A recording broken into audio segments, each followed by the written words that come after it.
banza aikin wofi. Wannan gonan ma wallahi sai da ita zan yi. Duk mun je mun yi gudu ta yi nisa da gari. Ga direban nan tun da zai ke jijjiga ni. Alhaji, wallahi na baka shawara. ina Canja direban nan. Ah. Ka ce ka ɗauko direba daga ƙauye, yana nema ya kashe mu, ka canja shi. da na koma gida wallahi da na koma gida zan canja shi. Mai digiri zan dauko. Yawwa.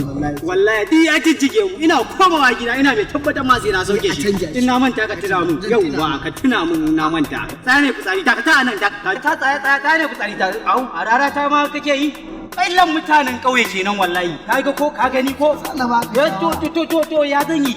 Haka in dai Allah ya haɗa ka da mutumin ƙauye shikenan wallahi. Ka ga harara ta yake. Wallahi mi ko ruwa na kama. Su dole ma sai na sallama direba ne mai digiri zan dauko wallahi. Mi ko mu ruwa yi sauri da Allah. Yawwa.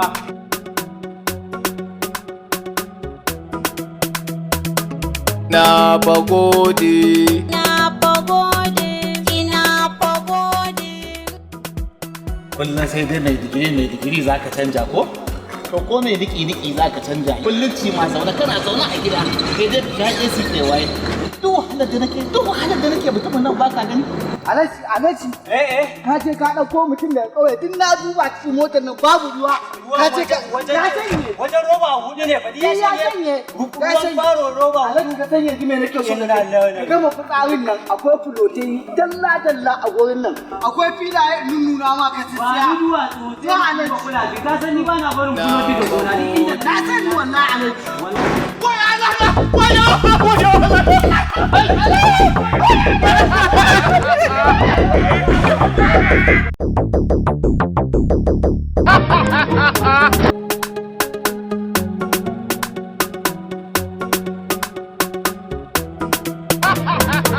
Na pagode.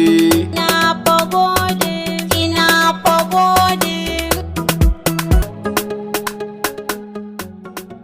Alhaji. wai me ya faru ne yan fashi ne ko da kudin siyan gona ta Wallahi ake sa science nake.